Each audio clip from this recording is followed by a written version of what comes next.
Ponente asambleísta Lídice Larrea.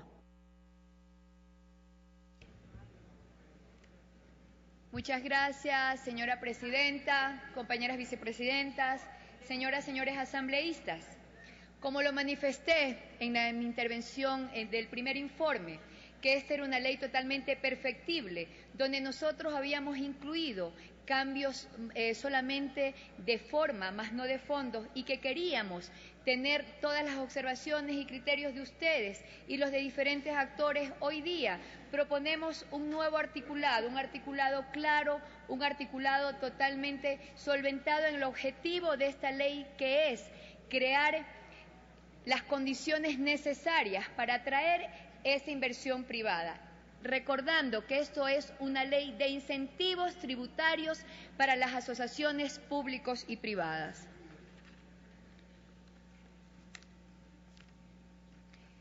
El tratamiento del proyecto de ley para primer debate inició con la resolución del CAL el 29 de septiembre del 2015, donde tuvimos una sesión de conocimiento con la sesión 181 del mismo día.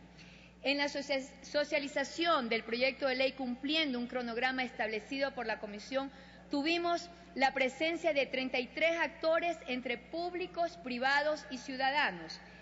Y tuvimos también la participación, recibimos 98 observaciones hasta la aprobación de este informe. El debate y aprobación del segundo informe contó con 8 votos a favor, 1 en contra y 3 ausencias. La estructuración del proyecto de ley se ha reorganizado de la siguiente manera. Podemos ver en esta lámina cómo se ha desencadenado una serie de artículos que estaban recogidos en el articulado anterior. Lo que se ha hecho es esclarecer este proyecto de ley, contando ahora con 16, considerando 30 artículos, 8 disposiciones reformatorias, 2 disposiciones generales, 2 disposiciones transitorias, 3 derogatorias y 1 disposición final.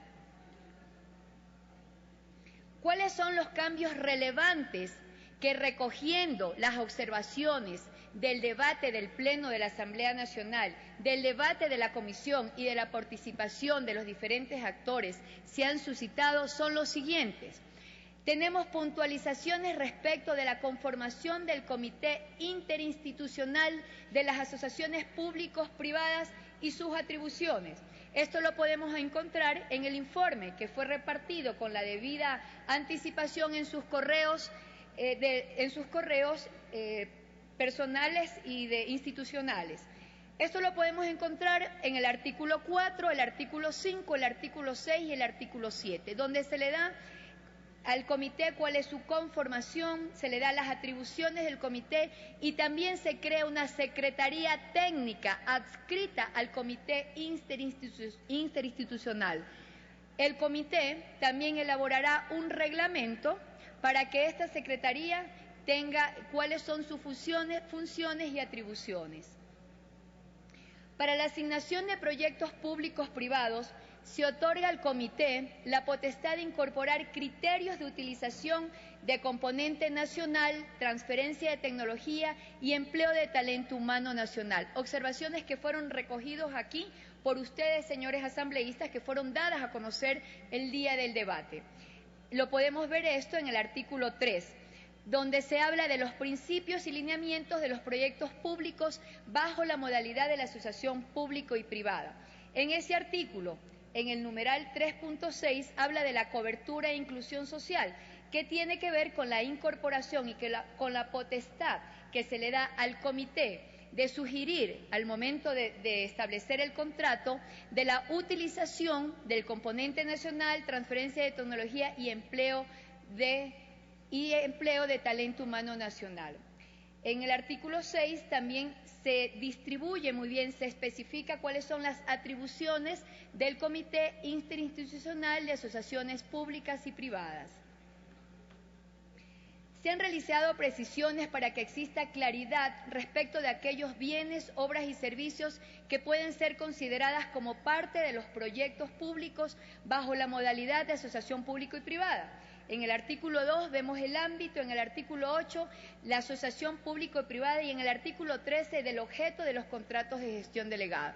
Está muy claro ver cuáles son las aristas en las cuales se pueden desempeñar asociaciones públicas y privadas, en el tema de vialidad, en el tema de puertos, aeropuertos y también en proyectos inmobiliarios.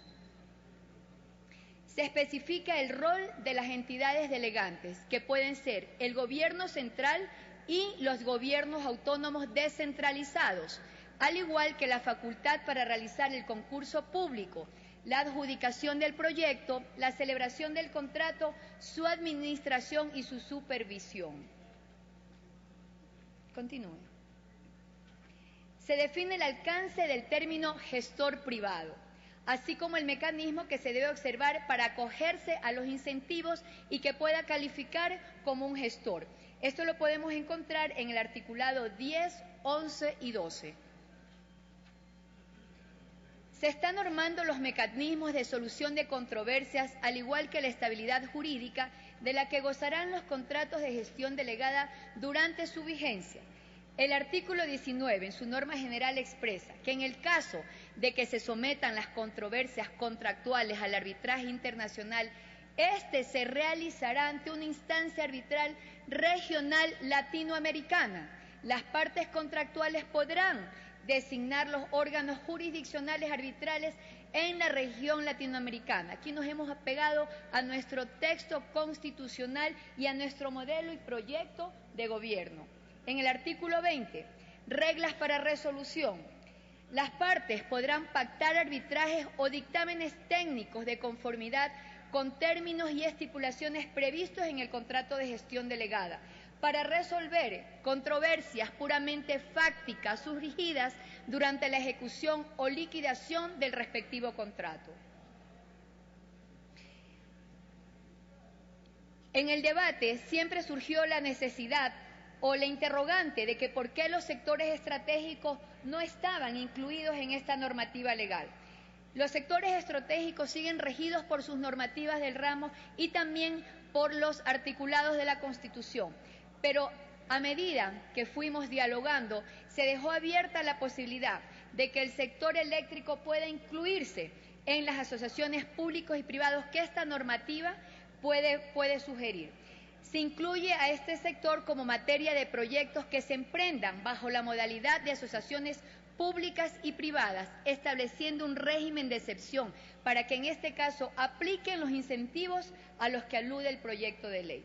En el artículo 13 del proyecto de ley, que trata del objeto de los contratos de gestión delegada, en su parte pertinente dice: las leyes sectoriales establecen el régimen específico al que se sujeta la delegación o participación privada a través de cualquier modalidad para la ejecución de obras, adquisición de bienes y prestación de servicios en los sectores estratégicos, por lo que las disposiciones e incentivos tributarios previstos en esta ley no se aplicarán a esos casos, salvo los nuevos proyectos públicos relacionados con el sector hidroeléctrico, siempre y cuando se configuren las reglas establecidas en el artículo 100 del Código Orgánico de la Producción y de las leyes sectoriales. Continúe. Se puntualiza que los incentivos de las asociaciones públicos-privadas son únicamente para proyectos públicos calificados después de la aprobación de esta ley. La ley no es retroactiva para proyectos que ya se han venido dando en nuestro país. Podemos encontrar toda esta explicación en el artículo 14, 15, 16 y 17, que nos habla de los tipos de proyectos públicos, de la estabilidad jurídica del contrato de gestión delegada, del otorgamiento de incentivos y de la vigencia de los incentivos para asociaciones públicos y privadas. Se mejora la redacción relativa a la simplificación de trámites administrativos, exceptuando lo referente a licencias ambientales en el artículo 21, donde su título es de la simplificación de procesos y procedimientos. Se crea un nuevo inciso, un segundo inciso, donde se da a conocer y se deja muy claro que no es la autoridad principal de los gobiernos autónomos descentralizados quienes tendrán que tomar una decisión, sino que se le da la potestad al cuerpo colegiado del gobierno autónomo descentralizado, exceptuando, como siempre, las licencias ambientales en ambos casos, tanto en el primer literal como en el segundo. Continúa. Se crea un capítulo específico que posibilite la remisión de intereses, multas y recargos de las obligaciones patronales en mora al Instituto Ecuatoriano de Seguridad Social. Creemos muy conveniente que cuando se trate de darle todos sus derechos a los ciudadanos que no están teniendo todos los servicios del Instituto Ecuatoriano de Seguridad Social, era muy propicio incluirlo, debatirlo, sobre todo con las argumentaciones legales del caso. Es por esto que se crea todo un articulado donde se dan plazos y se estipula muy en claro cuáles son los lineamientos para que se puedan acoger a la remisión de las multas. No se están condonando intereses, se ha hecho una rebaja en la tasa para el cual será pagado. Hay determinaciones de plazos en cada uno de los articulados para los diferentes casos. Quienes se hayan acogido ya a convenios de pago con el Instituto Ecuatoriano de Seguridad Social se podrán acoger a los incentivos que estamos propiciando en esta normativa legal. Continúe. Se crea un consejo dentro del Consejo Consultivo de Desarrollo Productivo y Comercio Exterior, exclusivamente para las asociaciones públicas y privadas. Siempre se habló de la participación del representante del sector privado en el Comité Interinstitucional, un comité que es un ente regulador y en el cual no pueden formar parte los regulados, no pueden ser juez y parte. Es por esto que se crea una instancia de un subconsejo dentro del Consejo Consultivo de Desarrollo Productivo y a la vez se le da la potestad a través de esta normativa de crear una reforma al Código de la Producción, una disposición transitoria, para que en el plazo máximo de 30 días se cree este subconsejo y que tenga obviamente las facultades de veedores y de consultores en los términos de asociaciones públicos y privadas. Se incorporan reformas a la Ley Orgánica de Empresas Públicas sobre el control de las empresas mixtas por parte de la Contraloría General del Estado, a fin de que dicha entidad pueda realizar el control directamente o a través de empresas calificadas para el efecto. Aquí podemos ver la quinta reforma a la Ley Orgánica de Empresas Públicas, Ley Orgánica de la Contraloría General del Estado y a la Ley Orgánica del Sistema Nacional de Contratación Pública y sus reformas sobre régimen de empresas públicas y mixtas. Se incorporan también reformas adicionales a la Ley Orgánica de Remisión de Intereses, multas y recargos a fin de las entidades de la banca pública pueden extender el plazo para que los obligados pueden acogerse a los beneficios establecidos. Está en la reformatoria octava. Compañeras, compañeros asambleístas, estos son los cambios trascendentales de la ley. Una ley perfectible, una ley que puede estar previsto a las observaciones y criterios que hoy día podamos incorporar a lo largo de este debate.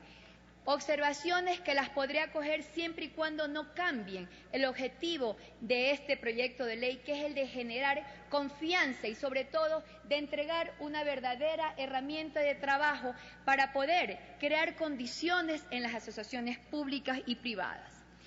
Con la visión pacifista de Nelson Mandela y la acción integradora de la auténtica identidad cultural ecuatoriana de Tránsito Amaguaña y de Dolores Cacuango, en un abrazo valiente y decidido con la equidad social, pienso que la unidad, el equilibrio y la paz harán más viable nuestras propuestas de desarrollo para el Ecuador de este siglo, que es el país complejo, diverso e inmensamente amado y querido por todos. El que estamos construyendo con herramientas técnicas, jurídicas y de solidaridad para hacer más armónica la convivencia política y ciudadana. Creo que aquello es sinónimo de ecuatorianidad y de una legislación responsable. Pongo a consideración de todos ustedes este segundo informe para que sea debatido responsablemente por esta Asamblea Nacional, que lo que busca es el bienestar de todas las y los ecuatorianos. Señora Presidenta, compañeros legisladores. Gracias.